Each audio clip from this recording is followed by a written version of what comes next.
반갑습니다. 예전에 오프라인 미팅을 할 때는 제가 제 얼굴을 볼 수가 없지 않습니까? 그냥 여러분만 보고 강의를 하면 되는데, 이 온라인 강의를 하면 제가 저를 볼 수가 있어요. 제 얼굴, 제 표정이 나오면서 이런 생각을 해봅니다. 저 앞에 있는 사람이, 저 화면에 떠 있는 사람이 이렇게 강의를 할 자격이나 준비가 돼 있나? 이런 생각을 한번 해봅니다. 왜냐면 30년 전에 김기범이라는 사람은 전혀 리더가 아니었고 평범한 셀러리맨에 불과했었거든요. 그리고 남들 앞에서 뭔가를 알려주고 지도한다, 가르쳐준다, 상상을 못했던 사람 중에 한 사람입니다.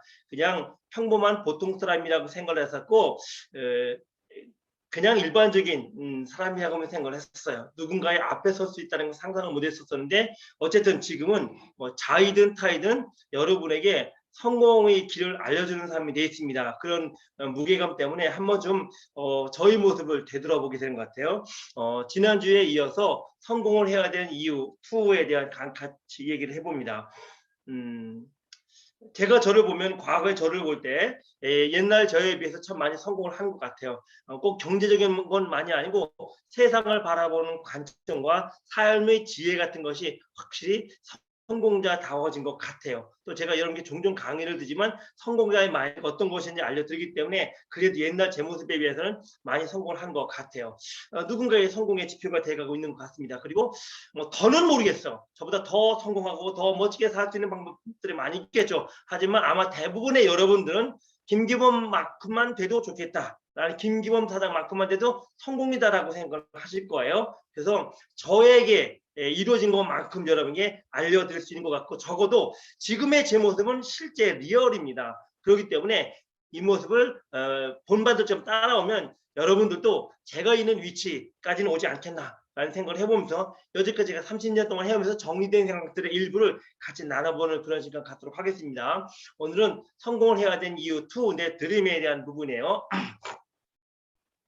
지난주에 했던 얘기 잠깐만 좀 점검을 해보고 넘어갈게요. 지난주에 Who am I? 나는 누구냐로부터 시작을 했었어요. 왜냐면 성공은, 행복은 내가 만들어가는 것이지 누가 나에게 주는 것이 아닙니다. 그래서 나는 누구인지, 나는 무엇 때문에 사는지, 어디에서 왔는지 한 번 정도 찾아봐야 그 성공의, 행복의 본질을 찾지 않겠나라는 생각으로 나는 누구냐, 나는 누구냐. 아마 여러분 제 강의 지난주에 들으신 분들 나는 누구냐에 대한 생각을 조금씩은 해보지 않았을까 생각을 해봅니다. 그래서 어쨌든 지난주에 제가 했던 얘기들 잠깐 정리를 해서 말씀드려보면요. 나는 누구냐에서 첫 번째 나는 누구냐? 세상에서 가장 귀한 존재다. 세상에서 가장 귀한 존재다. 그냥 뜬구름 잡는 얘기가 아니고 내가 의식하고 생각하고 판단할 수 있기 때문에 내가 존재하는 거고 이 세상에서 존재하고 의미 있는 거다.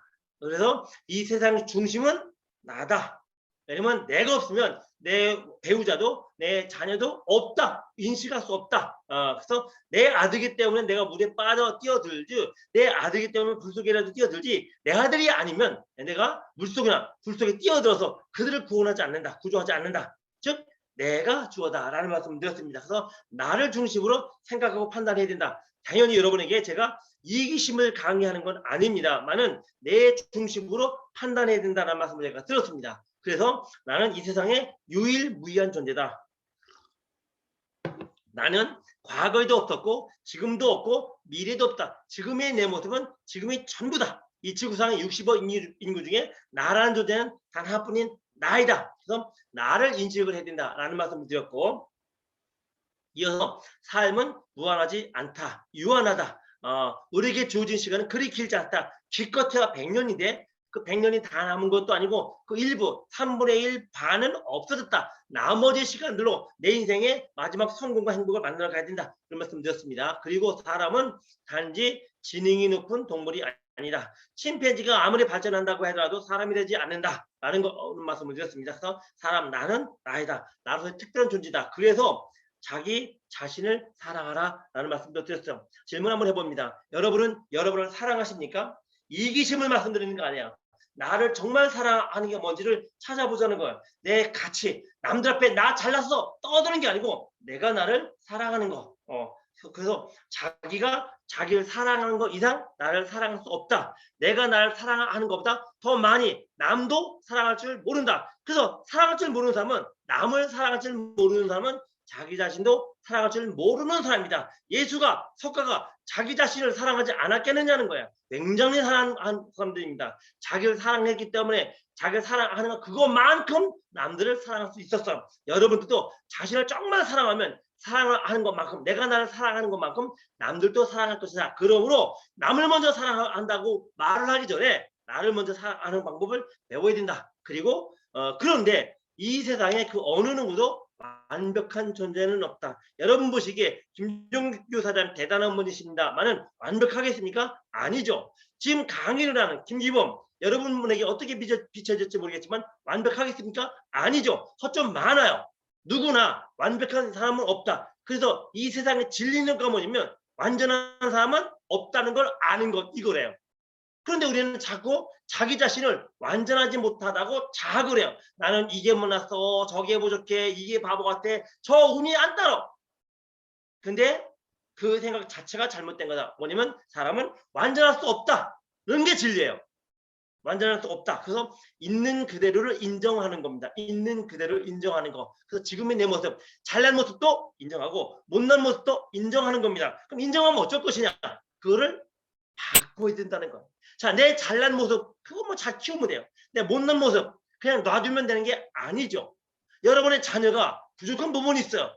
영어를 못해. 그럼 영어 학원에 보낼 거예요. 수학을 못해. 수학 학원에 보낼 겁니다. 왜? 보충을 해야 되니까. 내가 부족한 게 있다. 그러면 아, 나 부족한 게 있어. 나 이렇게 부족해. 나 못났어. 라고 떠들 게 아니고 내 부족한 부분을 채우는 것이다. 근데 그걸 채울 수 있는 사람은 나밖에 없다. 세상의 주인공은 나다. 라는 여러분이 인식을 해야 된다. 그래서 결단이라는 것도 내가 하는 것이다. 결단도 내가 하는 것이다. 우리가 아메 다이아몬드가 되기로 마음먹은 거 누가 하는 거다? 내가 결단하는 것이다. 내가 크루즈 여행 간다고 결단하는 거 누가 하는 거다? 스폰서가 다운라인이 형제그룹이 아니고 부모가 아니고 친구가 아니고 내가 결단하는 것이다. 왜? 내가 주인공이니까. 그래서 나를 찾아가는 게 성공의 행복의 지름길이다. 라는 유형의 말씀을 제가 드렸습니다.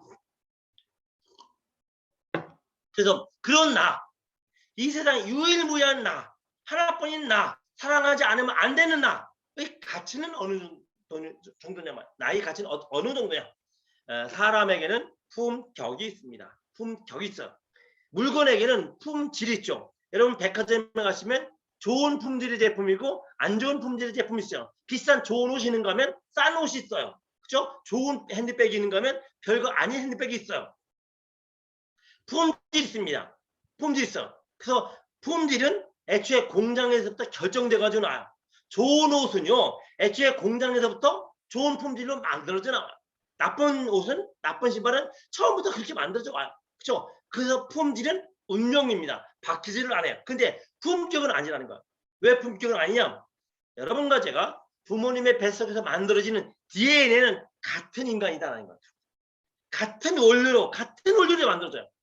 그래서 우리는 똑같이 태어난다. 중요한 게 뭐냐면 살아가면서 내가 내 품격을 만들어가는 거다. 과정이. 그걸 우리는 노력이라고 하는 거죠. 내 품격을 가치 있는 존재를 만들기 위한 노력들. 그래서 사람에게는 그 품격이 있다.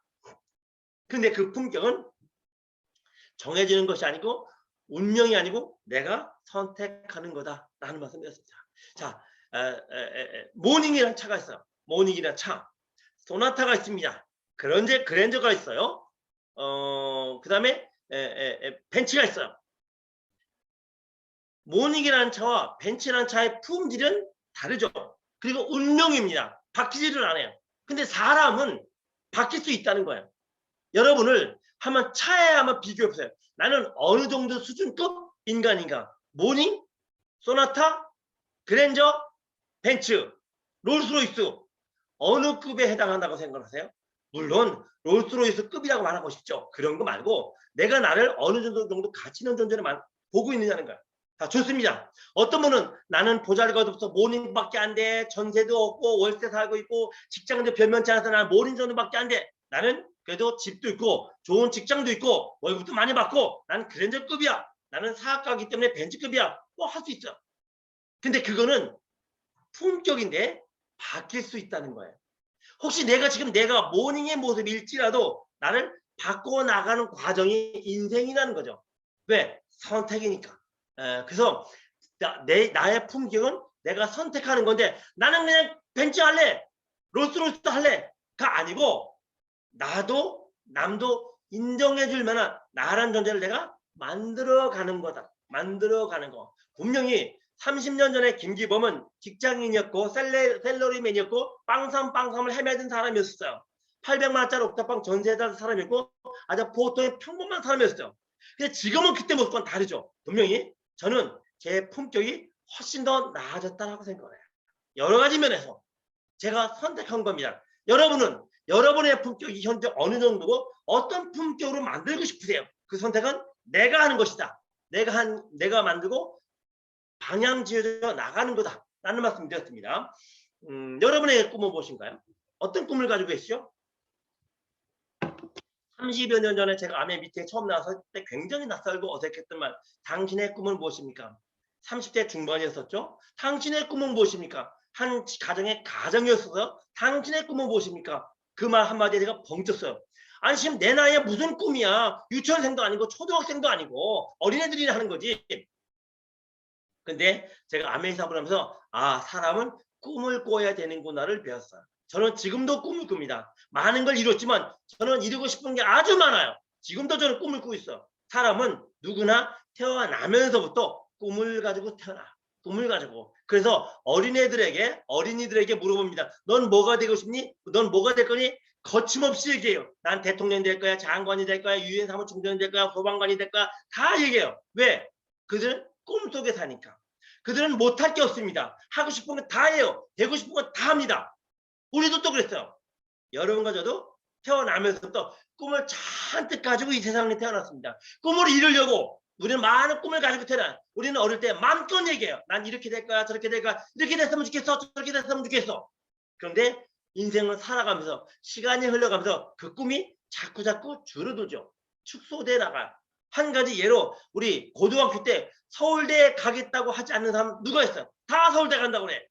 그죠? 근데 시간이 지나면서 스카이만 가면 좋겠다. 근데 고등학교 들어가면서 스카이는 고사하고 인서울만 되면 좋겠다. 그 다음에 2학년쯤 되면 아니다. 대학교만 들어가면 좋겠다. 꿈이 줄어들어요. 왜 줄어들까요? 꿈이 왜 줄어들까요? 현실이 우리 인생을 파먹기 때문이에요.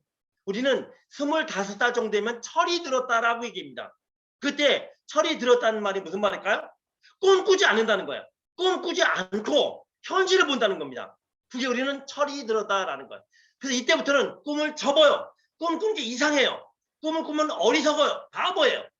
그리고 25살 이후에는 우리는 뭐만 봅니까? 현실만 봐요. 내일 지각하지 않고 출근하는 것 요거만 생각을 해요. 제가 그랬으니까. 그런데 그런 우리들이 자 25살부터 우리 몇 살까지 살죠? 평균 이제 100살까지 산다고 하죠. 100살까지 산다고 그래요. 그럼 25세부터 앞으로 75년을 꿈을 없고 현실만 보고 살아야 되는 게 우리의 운명이고 팔자였단 말이에요. 그것도 몰랐죠? 우리는 75년을 꿈도 못 꾸고 현실만 바라며 내일 어떻게 일을 하고 무엇을 먹고 이것만 생각하고 죽을 때까지 살 뻔한 사람들이었어요. 그런데 우리는 아메이를 만나면서 뭔가가 달라져요. 나에게 온통 처음부터 끝까지 현실밖에 없었던 나에게 뭐가 스며들기 시작합니까? 꿈이 스며들기 시작해요. 꿈이 많아지기 시작해요. 어쩌면 내 인생이 바뀔 수도 있겠다. 변할 수도 있겠다. 그저 그런 인생이 아닌 멋진 인생이 될 수 있겠다. 라는 생각으로 꿈이 커져나가요. 30여 년 전에 제가 그랬어요. 암해삽을 접하면서 미팅이 나오면서 내 마음속에 모락모락 뭔가가 피어올라요. 어쩌면 내 인생이 멋져질 수도 있겠구나. 지금 현재 800만 원짜리 옥탑방 전세에서 살고 있는 셀러리맨이지만 도대체 내가 비빌 언덕이 없지만 어쩌면 내 인생이 여기서 오물딱 살다 죽는 게 아니고 멋있어질 수도 있겠구나. 어쩌면 뭔가가 이루어질 수도 있겠구나. 뭔가가 바뀔 수도 있겠구나. 제 꿈은 커져나가기 시작을 했어요. 그리고 리더들이 스폰서들이 꿈을 꿔보래요. 저는 꿈꾼 게 어떻게 꿈꾼지도 몰랐어요. 그래서 뭐 어떻게 꿈을 어떻게 꾸는 거냐라고 물어봤더니 먼저 첫 번째 욕심을 가지래요. 갖고 싶은 게 뭐냐? 저는 암회사를 만나기 전까지 갖고 싶은 걸 버리는 게 초연한 삶이라고 생각했어요. 갖고 싶은 걸 포기하고 양보했을 때 마음이 편안해진다라고 배웠어요. 근데 암에서는 갖고 싶은 걸 먼저 찾으래요. 뭘 갖고 싶지? 저는 뭘 갖고 싶었는지도 모르겠어. 그랬더니 뭘 갖고 싶은지도 모르니 알려주겠대요. 그래도 리더들이 알려준 게 뭐냐면 남자들은 첫 번째 차를 좋아한다. 차를 한번 찾아봐라. 여자들은 집을 좋아한다. 좋은 집을 찾아봐라. 좋은 차를 찾아보고 좋은 집을 찾아보래요. 저는 시키는 건 또 잘해요. 그래서 서점에 갔죠. 서점에 가서 차를 찾아봤어요. 저는 차 이름도 몰랐어요.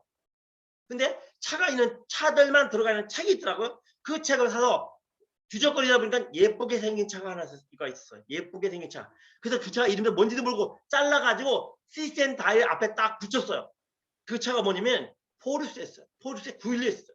그게 얼마인지도 왜 좋은지도 모르고 그냥 좋아해서 딱 붙였어요. 포르쉐 911. 물론 아직도 저는 포르쉐 911 사진 않았습니다만은 그의 버금가는 벤츠를 벌써 3번째 굴리고 있어요. 저는 꿈을 꾸기 시작했어요. 좋은 집을 갖기 시작했어요. 그리고 내 앞으로 바라보는 내 자유로운 인생의 꿈을 꾸기 시작을 했어요. 근데 그 꿈들이 하나씩 둘씩 셋씩 이루어지더라고요. 아메가 저를 그런 걸 이루어지게 만들었어요. 시간이 지나면서 우리는 우리 마음속에 꿈이 커지고 현실이 오히려 줄어드는 걸 목격할 수 있어요. 여러분 마음속에 꿈이 커지지 않고 현실에 줄어들지 않고 있다면 아직도 아메 비전을 못 보신 거라고 저는 단언을 해요. 여러분의 꿈은 무엇입니까? 안 이루어질 것 같다고요? 저도 그랬어요. 이루어질 것 같지 않지만 스폰서들이 리더들이 꿈을 꼭 보라니 써본 거예요. 적어본 거예요. 그게 이루어지더라는 거예요. 꿈을 꾼 두 남자가 있었습니다. 낮잠을 잤어요. 낮잠을 자다가 한 사람이 벌떡 일어나더니 이런 얘기를 하는 겁니다. 여보게, 내가 꿈을 꿨는데 너무 맛있는 수박밭에서 수박 먹는 꿈을 잔뜩 꾸다가 깼다네. 수박이 얼마나 맛있고 단지 아주 배가 터지도록 먹었는데 지금도 그 맛이 느껴진다네. 너무 맛있어. 옆에 있던 친구가 잠을 자다가 깨서 벌떡 일어나 이런 말을 하는 겁니다. 그래? 나는 사막에서 헤매다가 깬 꿈을 꿨어. 지금 너무 목이 마르네. 사막에서 어찌나 목이 마른지 죽는 줄 알았어. 자네 그 꿈속에 수박 한 덩어리만 나한테 주기나. 그랬더니 수박 꿈을 꾼 친구가 뭐라고 대답을 하냐면 못 주겠어 그랬어요. 안 줄래? 안 줄래? 그랬어요. 그랬더니 이 사막 꿈을 꾼 친구가 참 사람 참 야박하네. 말 한마디로 천냥비 갚는다는데 안 그래. 꿈속에 있던 수박 한 덩어리 맛있는 거 제일 맛있는 거 한 덩어리 준다고 하면 뭐가 덧나나? 근데 수박 꿈을 꾼 친구가 뭐라고 대답을 하느냐면요. 핀잔을 주면서 야 너는 꿈도 못 꾸냐? 너는 꿈도 못 꾸냐? 이 얘기를 제가 30년 전에 들은 얘기예요. 어떤 강사가 너는 꿈도 못 꾸냐? 라는 얘기를 할 때 제가 텅 하고 맞았어요. 그때 30대 중반이었습니다. 나 꿈도 못 꾸고 있는 거예요. 꿈도 못 꾸고 있는 거예요. 그 강사가 뭐라고 얘기를 하면 왜 꿈도 못 꾸십니까? 라고 물어봐요. 제가 대답을 했죠. 왜 꿈을 내가 안 꿀까? 왜 꿈을 못 꿀까? 꿈이 이루어질까봐 겁이 나서 꿈을 못 꿀까요? 꿈이 안 이루어질까봐 겁이 나서 꿈을 못 꿀까요? 꿈이 안 이루어질까봐 겁이 나서 꿈도 못 꾸고 있는 거예요. 그러니 꿈도 못 꾸는 인생에게 뭐가 달라지겠냔 말이에요. 여러분에게 질문합니다. 똑같은 질문이에요.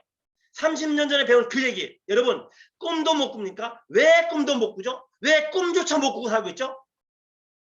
이루어질까봐 안 이루어질까봐. 이루어질까봐 못 꿔요? 안 이루어질까봐 못 꿔요? 우리는 그렇게 살았단 말이에요. 그리고 세상은 우리를 그렇게 가르쳐요. 꿈을 못 꾸게 만들어요. 근데 아멘은 아멘 리더들은 여러분에게 첫 번째 알려드리는 게 꿈을 꾸세요. 내 인생이 바뀔 걸 기대하세요. 내 인생은 나아질 걸 기대하세요라고 가르쳐요. 저는 그 얘기를 듣고 따라하면서 제 인생을 얼마나 많이 바꿔왔는지 몰라요. 지구본이 있습니다. 지구본이 있어요. 지구본을 이렇게 삥 돌리다 보면 태평양 넘어 남아메리카 아마존 밀림 지역이 나요. 세계에서 가장 넓은 밀림 지역이죠. 지구의 산소의 25%를 만드는 곳이에요. 어쨌든 거기에 지금도 알려지지 않은 굉장히 많은 동식물들이 있대요. 거기에 딱정벌레 한 마리가 태어났습니다. 그 울창한 숲속에 어마어마한 숲속에 딱정벌레가 한 마리가 태어났어요. 그 딱정벌레는 태어났기 때문에 먹고 자고 번식하고 살다가 죽었어요. 아마 이 딱정벌레를 기억해 줄 만한 존재는 아무도 없을 거예요. 그리고 지구본을 한 바퀴 더 삥 돌렸습니다. 돌리다 보니 다시 태평양을 건너 손톱 반만한 대한민국 반토막짜리가 나오더라고요. 대한민국 그곳에 나라는 사람이 태어났어요. 여러분이 태어났어요.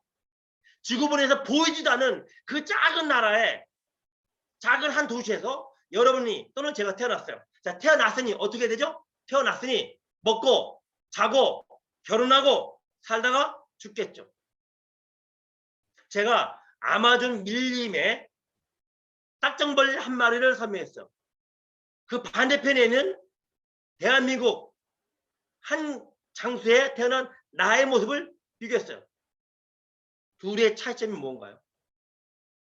딱정벌레와 내가 다른 점이 뭐죠?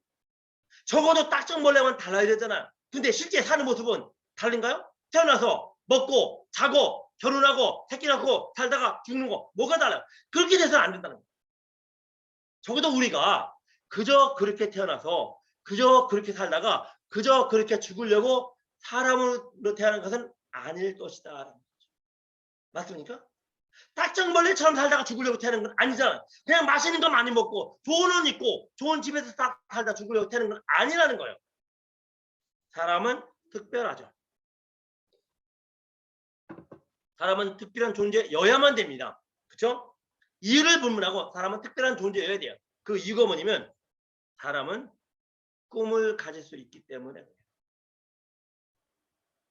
사람을 특정지는 가장 중요한 것 중 하나가 꿈을 꾸는 것입니다. 동물은 꿈꾸잖아요. 동물은 꿈꾸잖아요. 사람이 꿈을 꿔요. 꿈이 뭡니까? 꿈이란 미래를 바꾸고자 하는 힘이에요. 미래를 더 나은 곳을 만들고 싶은 힘. 이게 꿈이에요. 근데 그 꿈이 없으면 미래가 오늘과 똑같아요. 질문해 봅니다. 여러분의 미래는 지금보다 나아지길 바라나요? 똑같기를 바라나요? 못해지기를 바라나요? 적어도 지금보다 나아지기를 바라시죠? 그걸 꿈이라고 하는 것. 근데 지금보다 더 나아질 희망을 갖잖아요. 꿈이 없는 거죠. 꿈이 없으면 딱정벌레가 되는 거예요.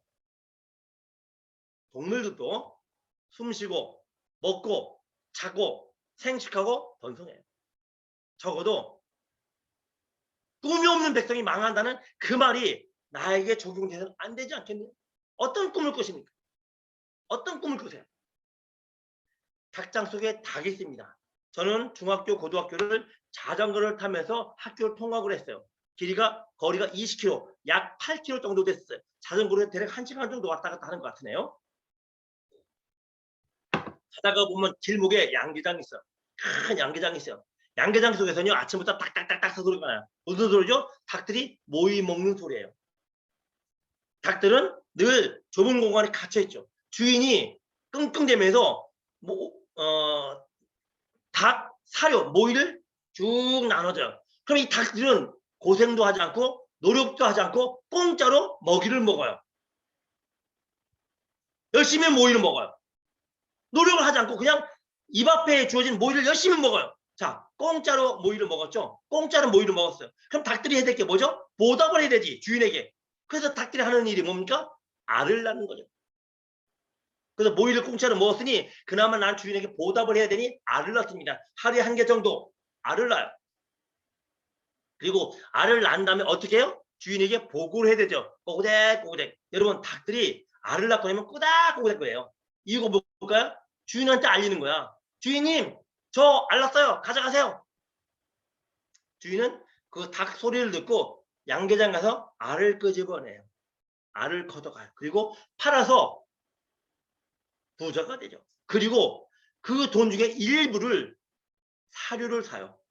그리고 닭들한테 죽지 않을 만큼의 사료를 주는 거예요. 그럼 닭들은 그저 그게 고마워서 열심히 모이를 닭닭닭닭 먹고 주인한테 알을 바치죠. 근데 이게 끝까지 가면 괜찮아. 그나마. 근데 이 닭들은 어느 순간에 산란 능력이 떨어져요. 하루에 하나 정도 나야 이 비용이 많은데 이틀이 하나 또는 3일에 하나씩 낳기 시작을 하죠. 주인이 가만히 보다 보니 이놈이 모이는 제대로 먹는데 알을 제대로 안 낳아. 그럼 어떻게 할까요?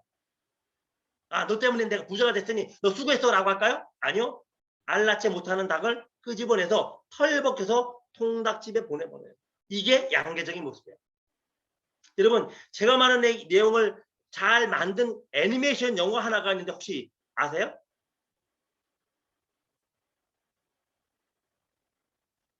어쨌든 그런데 제가 왜 이 시간에 그 얘기를 하느냐면요. 이 양계장의 닭들과 샐러리맨의 모습과 무엇이 다른가요? 열심히 대학교까지 가고 스펙까지 쌓았더니 주인한테 우리 집으로 와라 라고 모이를 줘요. 우리는 모이가 줘서 그 닭장에서 들어가는 거죠. 매달마다 주인은 나에게 살을 줘요. 먹고 죽지 않을 만큼의 살을 줘요. 우리는 공짜로, 공짜로 말 이상하긴 하지만 어쨌든 모이를 먹었으니 주인한테 보고를 해야 되죠. 열심히 알을 낳아요. 열심히 일을 해요. 그리고 주인님 내가 알을 낳습니다. 주인은 내가 낳은 알을 잘 걷어다가 부자가 되죠.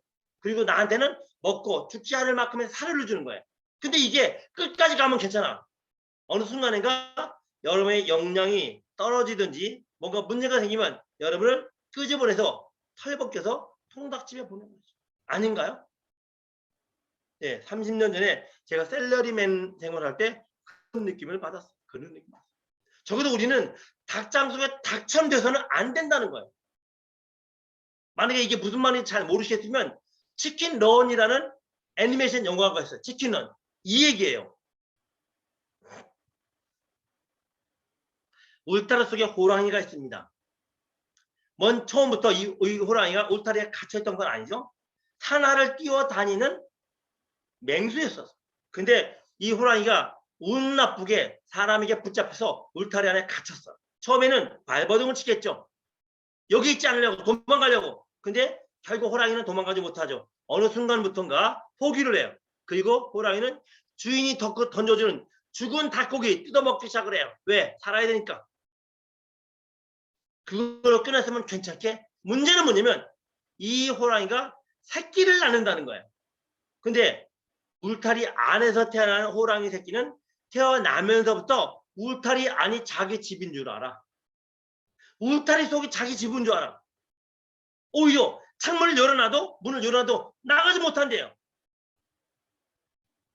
우리들이 갇혀 살면 우리들의 자녀들은 울타리 속이 자기들 집인 줄 알아요. 그렇게 사람이 돼서는 안 된다는 거야. 낙타의 얘기 하나 더 해볼까요? 낙타. 쌍복 낙타, 외복 낙타가 있죠. 낙타 새끼가 낙타 아빠에게 질문을 하는 겁니다. 낙타 새끼가 아빠에게 질문해요. 아빠, 우리 낙타들의 발굽은 왜 이렇게 스펀지처럼 푹신푹신해? 그거는 우리 낙타들은 사막을 다닌단다. 사막을 달리려면 발이 모래에 빠져. 빠지지 않게 넓적하게 푹신푹신해서 쿠션을 주기 위해서 이 스펀지 같이 그렇게 발굽이 만들어져 있단다. 새끼 낙타가 그렇구나. 근데 아빠 우리 낙타들은 눈썹이 왜 이렇게 길어?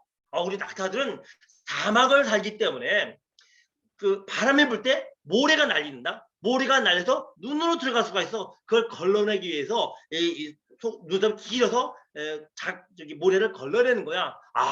그렇구나. 아빠 우리 낙타들은 왜 이게 봉이 있어 등에?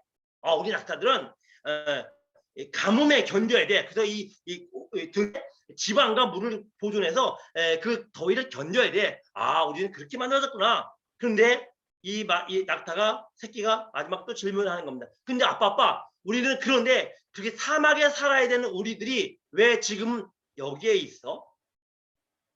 왜 여기에 있어? 낙타는 왜 낙타의 지금의 모습을 가지고 있는지 잘 알아요. 그런데 지금 어디 있어요? 울타리 안에 갇혔단 말이에요. 혹시 여러분은 지금 자유라는 걸 추구해 나가면서 울타리 안에서 자녀들에게 울타리 안의 자유만 가르치고 있는 건 아닌가요? 헨리 포드를 잘 아시죠? 자동차 왕입니다. 헨리 포드가 자동차를 만들던 초창기에 4기통 엔진이 있어서 4기통 엔진. 4기통 엔진은 힘이 작죠. 그렇죠? 그래서 큰 힘을 내지 못해요. 근데 헨리 포드는 큰 차를 만들고 싶었어요. 아주 큰 차를 만들고 싶었어요. 근데 4기통 엔진 가지고는 만들 수가 없어요. 엔지니어들에게, 박사들에게, 작업자들에게, 연구진들에게 오더를 줬습니다. 8기통 엔진을 만드세요. 근데 이 박사들이, 엔지니어들이 회의를 했습니다. 아무리 생각을 해도 8기통 엔진이 안 만들어져요. 구조적으로 안 돼. 그래서 보고서를 잘 써서 올렸습니다. 회장님, 8기통 엔진은 구조적으로 만들 수가 없습니다. 근데 헨리 포드가 기계에 대해서 잘 알까요? 몰라요. 학기도 많이 안 났어. 배우지도 못했어요. 그 보고서를 보지도 않고 집어 던지면서 8기통 엔진을 만드세요. 이 박사들이, 엔지니어들이 또 모여서 고민했습니다. 한 달 동안 고민했어요. 회장 오다가 있었으니 이거 만들어야 되겠는데 도무지 방법이 없는 겁니다. 한 달 동안 고민하다가 다시 보고서를 작성했습니다. 회장님, 우리가 백방으로 노력을 해봤는데, 검토를 해봤는데 8기통 엔진은 불가능합니다. 그 보고서, 두 번째 보고서 역시 보지도 않고 만드세요. 나는 8기통 엔진이 필요합니다. 그리고 이 세 파트의 엔지니어들이 1년을 고민했어요. 저는 연구를 하던 사람입니다. 오다가 내려왔는데 해답이 나오지 않으면 참 그거 참 힘든 일 없어요. 월급은 따박따박 하는데 아웃풋이 안 나와. 1년을 고민했는데도 역시 해답이 안 나와요. 이 엔지니어들과 박사들이 잘릴 걸 각오하고, 회장님, 역학적으로 불가능합니다. 라는 보고서를 했어요. 1년을 고민했으니 얼마나 고민했겠어. 얼마나 애를 써봤겠어요. 이번 보고서 역시 빠거든요. 나는 8기통 엔진을 갖고 싶어요. 그리고 난 뒤에 한 달 뒤에 8기통 엔진이 만들어졌어요. 그래서 지금의 이런 대형차가 만들어진 거예요. 자, 그러면 8기통 엔진을 박사와 엔지니어들이 만들었을까요? 헨리 포드의 꿈이 만들었을까요? 기계에 대해서는 박사들이 알아요. 엔지니어들이 더 잘합니다. 헨리 포드는 몰라요. 우리는 백만장자가 되는 법은 몰라요. 금융 지식도 없어요. 근데 우리들 마음속에 성공자가 되고 싶은 거야. 어떻게 할지 모르겠지만 우리는 성공자가 되고 싶은 거야. 그러면 우리는 8기통 엔진을 만들 수 있어. 이 8기통 엔진을 누가 만들었다고 하죠? 박사가 만들었다고 합니까? 엔지니어가 만들었다고 합니까? 아니요. 헨리 포드가 만들었다고. 여러분의 꿈이 여러분을 드림을 이루는, 꿈을 이루는 사람으로 만들었죠. 여러분에게 어떤 꿈이 있나요? 꿈이 있는 사람과 꿈이 없는 사람의 차이가 있어. 꿈이 있는 사람과 꿈이 없는 사람의 차이 있어. 첫 번째, 꿈이 없는 사람은 가정부가 되고 살아요. 꿈이 없는 사람들의 삶의 목표가 있습니다. 부잣집에 애들도 없고 일감도 없는 그런 집에 가정부가 되는 게 꿈이에요. 일거리 없고 돈 많이 주는 가정부집에 가정부로 들어가는 거. 근데 꿈이 있는 사람은 가정부를 두고 살아요. 꿈이 있는 사람은 가정부를 두고 살아요. 꿈이 없는 사람은 운전기사가 되고 살아요.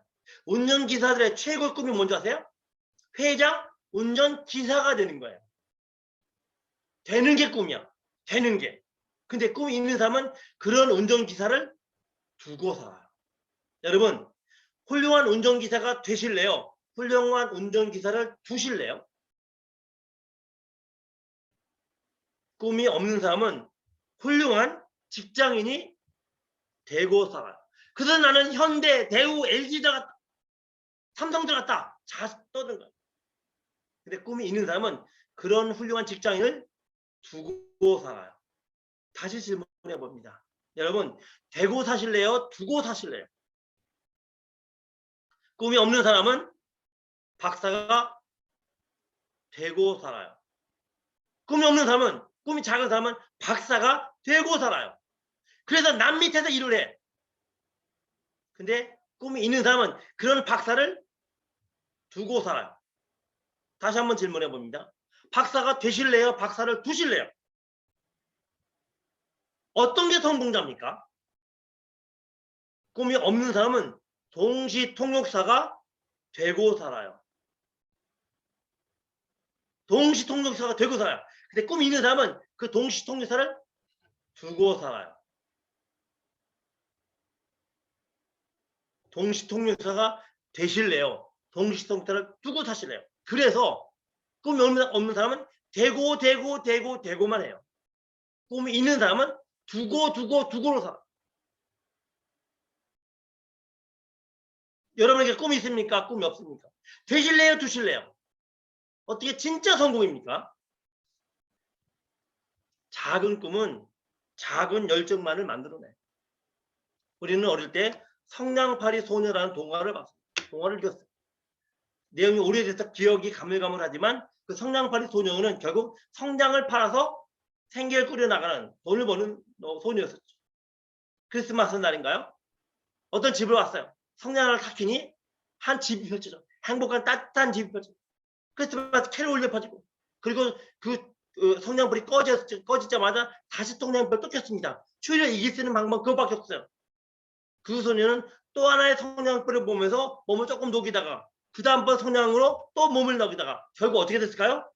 얼어서 죽었어요.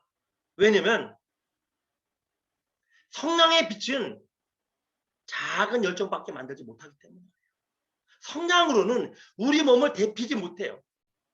작은 꿈과 작은 열정으로는 내 인생이 따뜻해지지 않는단 말이에요. 제가 플래티넘인가요? GP 때인가? TTU라는 지금 MBS의 전신 훈련을 받고 있을 때였습니다. 개인 발표를 시켰어요.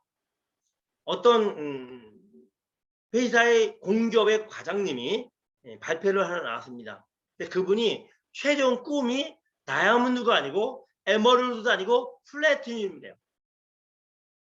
의아했습니다. 아니 뻥으로라도 나 다이아몬드 되겠습니다 할 수 있는 거 아니에요. 근데 나는 최종 꿈이 플래티넘입니다 라고 얘기를 하는 거예요. 그래서 이제 그 사람이 설명하는 겁니다. 왜 내가 플래티넘이 최종 꿈이냐면 자기는 고등학교를 졸업을 했대요. 그리고 지금 10여 년 이상을 일을 해서 지금 과장 시험을 얼마 전에 봤다. 얼마 전에 230명이 진급 과장 시험을 봤는데 자기가 합격했다. 근데 자기가 여기 합격하려고 6개월 동안 집에도 안 가고 합숙 공부하면서까지 해서 과장 시험에 합격해서 230명 중에 13명에 들어서 지금 내가 딱 과장 딱 됐다. 과장이라는 거지, 과장. 그런데 만약에 내가 아메삽을 과장이 된 뒤에 암의 비전을 봤습니다. 암이 만약에 다이아몬드가 되면 아무리 생각을 해봐도 회사를 그만두게 될 것 같아요. 나 지금 이 과장 되려고 얼마나 애를 써 6개월 동안 합숙 공부를 해서 그게 과장이 되는데 다이아몬드가 된다고 회사 그만두게 되면 과장 못하게 되잖아. 그래서 플래티넘만 돼서 암에서 돈 벌고 회사에서 과장질 할래 이 얘기였어. 어린애 우스개 장난 소리도 아니고 참 기가 막혔어. 지금 이 사람 어떻게 됐을까요? 어떻게 됐을 것 같습니까? 암에 속에서 사라졌어. 왜? 작은 꿈은 작은 열정밖에 만들지 못하기 때문에. 제가 또 초창기입니다. 우리가 어떤 리더 정성원 다이아몬드 홈미팅에 배우러 갔어요. 홈미팅에 한국 최초의 다이아몬드죠. 그분이 어떤 파트너 집에서 미팅을 주최하는데 미국에 여행을 갔다 와서 앞으로 나올 신제품 같은 것도 가지고 선물로 막 주고 그랬어요. 어쨌든 그 집에 갔습니다. 한참 설명을 해요. 강의도 합니다. 그러더니 어떤 주부님에게 50대 주부님에게 질문해 봅니다. 사모님은 아메이로 얼마큼의 돈을 벌고 싶으세요? 그분의 질문이 5천만 원이요. 그 당시에 5천만 원이면 수원에 집 한 채를 살 수 있는 돈이었어요. 수원에서 미팅할 때거든요. 나는 아메이로 집 한 채를 살 정도 돈만 벌면 돼요. 라는 게 그분의 대답이었습니다. 그 다이아몬드가 그래요? 그러더니 두 번째 질문을 저한테 하는 거예요. 그분 저를 모르죠. 어쨌든 저한테 사장님은 얼마를 벌고 싶습니까? 그 당시에 제가 한 달 월급이 70만 원 할 때요. 서울의 집값이 한 채가 1억 할 때예요. 저는 통이 크게 말했습니다. 2억 원이요. 2억 원이요. 저는 아메를 통해서 토탈 수입, 월이나 연이 아니고 토탈 암에 투서 2억 원만 벌면 돼요. 왜냐면 저희 아메는 그 정도 일이었어요. 그리고 눈치를 봤어요. 혹시 사람들이 너무 세게 너무 크게 얘기하다가 핀단 줄까봐. 왜냐면 내 바로 앞에 분은 5천만 원 얘기했거든요. 근데 난 2억을 얘기했어. 얼마나 간 빠진 쓸기 빠진 얘기입니까? 그러더니 질문을 하신 정성 다이아몬드가 그래요? 끄떡끄떡하다 넘어가는 겁니다. 그러더니 제 스폰서인 정학수 사장님께 질문합니다. 사장님은 아메를 통해서 얼마나 벌었으면 좋겠어요? 여러분 뭐라고 대답하실래요? 근데 제 스폰서신 지금은 고인이 되셨지만 정학수 사장님이 뭐라고 대답을 하느냐면요. 기도 안 막혀. 2조 원이요 그러는 거예요. 2조 원이요. 나는 지금 2억 원이라고 얘기를 하는 것도 눈치를 보고 얘기했단 말이에요. 이것도 크다고 말했을까봐. 내 앞에 있는 분은 50대 주부가 5천만이라고 했어. 그것도 커. 근데 난 2억이라고 했어. 집안채가 2억 원 할 때야. 근데 2억이면 내가 두 채를 아메를 벌면 얼마나 돼야 되는 많이 버는 거야. 그런데 제 스폰서는 2조 원이요. 라고 얘기를 하는 거야. 제가 그 소리를 듣는 순간 속에서 흥 하고 헛기침이 나왔어. 왠지 아세요? 아니 뭐 크게만 말하면 다야? 나는 뭐 크게 말할 줄 몰라? 아니 200조라고 하지 뭐 아니 2000조라고 하지 뭐 누구는 뭐 감이 없어서 생각이 없어 2조 2조 원이 말이 돼? 크게만 말하면 돼? 아 지구상에 너무 다 본다고 하지? 그게 제 마음이었어. 어쨌든 그렇게 지나갔습니다. 근데 지금 지나고 난 뒤에 결론적으로 어떻게 됐을까요? 5천만 원이라고 했던 주부님은 아메 속의 전설의 고용이 됐어요. 2억 원이라고 얘기하는 김기범이 현재 트리플 다이아몬드가 됐고요. 2조 원이라고 말하는 사람은 크라운 엠버서더예요.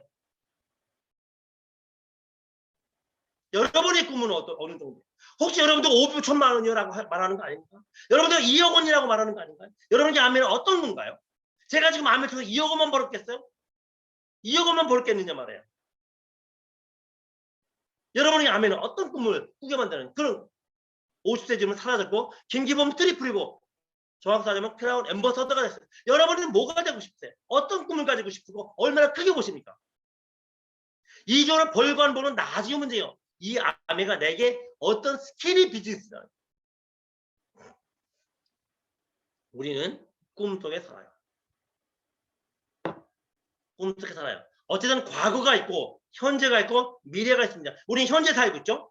우리 현재는 과거에 꿈꾸던 사람들의 현실이라는 거예요. 달나라에 가는 거 얘네 사람들은 꿈이었어요. 서울서 부산까지 3시간 만에 가는 거 꿈이었어요. 근데 그들이 간절히 꿈을 꿨어요. 간절히 꿈을 꿨어요. 근데 그 간절히 꿈꾼 게 우리는 지금 현실이 이루어졌어요. 텔레비전을 들고 다녀요. 지금. 옛날 사람들 꿈이었어요. 선 없이 전화통화를 해요. 옛날 사람들 꿈이었어요. 근데 우리에게는 현실이라는 거예요. 그렇다면 지금 우리가 꾸는 꿈은 미래의 현실이라는 거예요. 여러분이 우리 선조들이 핸드폰을, 로켓을, 비행기를 간절하게 꿈꾸지 않았더라면 오늘날 우리들에겐 그게 없었을 거예요. 지금의 현재는 과거 사람들의 꿈의 세계예요. 그럼 지금 우리의 꿈의 세계는 미래의 현재, 현실이 된다는 거예요. 물론 저는 처음부터 트리플을 꿈꾸지는 않았어요. 상상도 못했죠. SP를 꿈꿨고 SP가 된 뒤에 되네? 플래티넘을 꿈꿨고 되네? 다음을 꿈꿨어요. 그게 제 현실이 됐어요. 지금 여러분이 얼마나 간절히 꿈꾸는가가 미래의 현실이 돼요. 근데 지금 꿈꾸지 않으면 미래는 지금과 똑같은 미래밖에 없다는 거예요. 아메 사업은 꿈을 파는 사업입니다. 만약에 여러분이 아메 사업을 하시죠? 아메 사업을 하시면서 꿈이 없다면 물건 파는 장사꾼에 불과해요. 더블엑스 파는 장사꾼, 정수기 파는 장사꾼, 청정기 파는 장사꾼, 꿈이 없다면 질문해 봅니다. 정말 여러분 꿈이 나요? 꿈이 뭐라고요? 꿈이 뭐라고요? 미래를 바꾸고 싶은 힘, 에너지예요. 믿음은 바라는 것들의 실상이고 보지 못하는 것의 증거라고 했어요. 제가 다이아몬드가 되고 싶었어요. 근데 안 믿어지는 거야. 어떻게 깨요? 믿으려고 발악을 했어요. 나의 다이아몬드를 믿으려고. 믿어지나요? 안 믿어지죠. 왜? 가보지 않았는데. 여러분 다이아몬드가 안 되신 분들 다이아몬드가 믿어지나요? 안 믿어지죠. 네, 당연해요. 그걸 어떻게 돼요? 의도적으로 믿으셔야 돼요. 왜? 믿음은 바라는 것들의 실상이고 보지 못하는 것들의 증거니까 믿으려고. 그래서 하면 된다, 할 수 있다, 해야만 한다를 그렇게 외쳤던 거예요. 탑 스타들, 무대를 주름잡는 탑 스타들 치고 무대를 꿈꾸지 않은 탑 스타 있을까요? 없죠. 여러분이 다이아몬드가 돼서 드레스를 입고 무대 위에서 인정받는 거 꿈꾸지 않으면 그날 우리에게 다가오지 않는다. 우리도 스타예요. 다이아몬드가 돼야 돼요. 어떤 드레스 입고 싶으세요? 어떤 인정식 받고 싶으세요? 그게 간절해야 돼요. 우리에게 가장 가까운 꿈들이 있죠. 뭡니까? 크루즈. 크루즈에서 여러분의 스폰서 같이 빨간 와인 한 잔 마시면서 성공을 하시는 얼마나 간절한 꿈을 꾸고 계신가요? 간절한 꿈을 가진 자만이 그 간절한 꿈을 이루게 돼 있어요. 여러분 세제를 파십니까? 세제를 파시나요? 장사꾼이에요. 근데 세제 뒤에 숨은 꿈을 갖고 계시면 여러분은 꿈꾸는 사람이에요. 세제 팔지 마세요. 꿈을 파세요. 정수기 팔지 마세요. 꿈을 파세요. 청정기 팔지 마세요. 꿈을 파세요. 세상은 우리들의 꿈을 도둑질해가요. 우리의 꿈을 어떻게든 뺏어가려고 발버둥 쳐요. 절대 여러분의 꿈을 선입해주는 사람 없어요. 나만이 내 꿈을 이룰 수 있고 나만이 내 꿈을 덧입힐 수 있어요. 내가 주인공이야. 어떻게 죽기 전에 언젠가 우리는 죽겠죠. 죽기 전에 우리는 이 세상에 나 왔다 흔적도 없이 왔다가 흔적도 없이 간다? 전 그런 생각을 해요. 흔적도 없이 왔다가 흔적도 없이 간다? 그러려면 왜 태어났어? 왜 태어났어? 흔적도 없이 왔다가 흔적도 없이 가려면 왜 태어났어?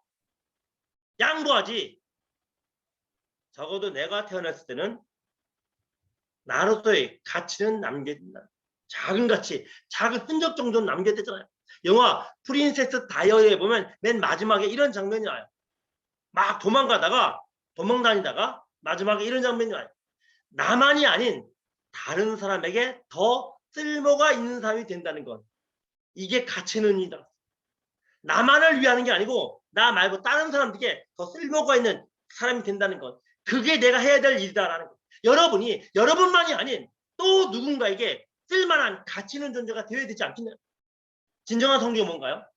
진정한 성공 이거 역시 어떤 영화의 마지막 장면에 나오는 장면입니다. 내가 사는 사회를 조금이라도 더 좋은 세상으로 만드는 것. 내가 속한 작은 사회를 조금이라도 더 좋은 세상으로 만드는 것. 이게 진정한 성공이 아니겠습니까? 저 100% 공감해요. 우리가 아메사로 가면서 적어도 세상을 바꾸지 못한다 치더라도 내가 속한 작은 사회를 조금 더 좋게 좋은 세상으로 살기 좋은 세상으로 만들어 가야 되는 것. 그게 우리들이 성공자가 해야 될 일이 아니겠는 말이에요. 뭘로? 아메 제품으로? 아메 마케팅으로. 여러분은 이 사회에 매달린 존재입니까? 도움이 되는 존재인가요? 매달리는 존재인가요? 도움이 되는 존재인가요? 어떻게 되겠죠? 강의 정리합니다. 인생이라는 수레가 있어. 인생이라는 수레. 여러분께도 인생이 있죠? 어떤 사람은 그 인생을 주도적으로 끌고 가요. 나는 내 인생을 주도적으로 끌고 가. 내 인생을 개척하고 부딪히고 도전하고 시도하고. 근데 어떤 사람은 인생에 대해서 조력자밖에 안 해. 조력자 역할을 해. 그나마 다행이긴 하지만 인생의 조력자예요. 근데 어떤 사람은요. 인생이라는 수레바퀴 위에 올라앉아 있어요. 누구는 인생을 끌고 가는데 인생이라는 수레바퀴 위에 올라앉아서 구경 끄는 어떤 사람은 수레바퀴에 올라타고 오르락 내리락해요. 내 인생은 긍정적으로 봤다가 부정적으로 봤다가 긍정적으로 봤다가 부정적으로 봤다가 도움도 안 되고 방해도 안 되고. 근데 또 어떤 사람은 인생의 수레에 매달려 있어. 질질 짜고 있어. 다시 한번 질문해 봅니다. 만약에 이 5가지 유형의 사람이 있다면 여러분 이 5가지 유형의 사람 중에 어디에 속하시나요? 1번에 속하시나요? 2번에 속하시나요? 3번인가요? 혹시 4번인가요? 아니면 최악의 경우 5번째인가요? 인생에 매달리는 사람인가요? 인생을 주도적으로 끌고 가는 사람인가요? 어쩌면은 아메가 우리가 어떤 존재인지 테스트하는 방법인지 모르겠어요. 아메가 아니면 우리가 A, B, C, D, E 어딘지 몰라. 근데 아메를 접하고 시도하면서 내가 어떤 존재인지 찾을 수 있어요. 물론 저도 아마도 C나 D 정도가 됐던 것 같아요. 아메사 만나기 전에. 근데 아메사를 통해 배우면서 어느 순간인가 B가 됐고 자식의 지금은 제가 제 인생을 주도해 나가는 A라는 사람이 됐어요. 저도 운명이 두려웠어요. 운명에게 대드는 게 두려웠어요. 운명한테 대들다가 한 대 의도 터질까 봐 겁이 났어요. 근데 저는 운명에 대들었고 내 운명을 바꿨고 개척해 나가고 있어요. 정리합니다. 박노해란 시인이 있습니다. 노동운동가이기도 하죠. 이분이 오랫동안 옥살이를 했어요. 그리고 풀려났습니다. TV 인터뷰를 하는 내용을 제가 직접 봤어요. 뭐라고 얘기를 하냐면 꿈은 혼자 꾸면 꿈에 불과돼. 꿈은 혼자 꾸면 꿈에 불과돼. 그런데 여럿이 꾸면 현실이 된대요. 나 혼자 꾸면 꿈에 불과하지만 우리 팀이 같이 꿈을 꾸면 현실이 돼요. 꿈은 한때 꾸면 꿈에 불과하지만 온 마음 맞춰 꾸면 현실이 된대요. 한때 잠시 아메 사업에서 꿈을 꾸려니까 잠시 꿈하다가 사라지만 꿈에 불과하지만 온 마음 바쳐 꾸면 현실이 된다. 꿈은 입으로 꾸면 꿈에 불과하지만 몸으로 꾸면 현실이 된다. 이거 잘 적용해 보세요. 우리 아메 얘기 아닌가요? 이분은 아메가 뭔지도 몰라. 아메 안 하셨어. 하지만 꿈이란 본질을 설명했어. 꿈은 혼자 꾸면 꿈에 불과하지만 여럿이 꿈을 꾸면 현실이 된다. 꿈은 한때 꾸면 꿈에 불과하지만 온몸 바쳐, 온 마음 바쳐 꾸면 현실이 된다. 꿈은 입으로 꾸면 꿈에 불과하지만 몸으로 꾸면 현실이 된대요. 우리에게 크루즈라는 멋진 꿈이 있습니다. 멋진 꿈이 있어요. 크루즈는 단지 한 번 지중해 여행 간다는 의미가 아니죠. 크루즈 여행은 다이아몬드들에게만 주어지는 특권이에요. 원래 다이아몬드들에게만 주어지는 거예요. 다이아몬드에 혜택을 주는 곳이에요. 그런데 이번 기회에 한번 파운더스 에메랄드한테도 다이아몬드에 기회를 주겠다는 거예요. 이번 기회에 여러분 다이아몬드 한번 내보자고. 에메랄드 한번 내보세요. 지중해 크루즈에 간다는 얘기는 내 인생을 바꾼다는 거예요.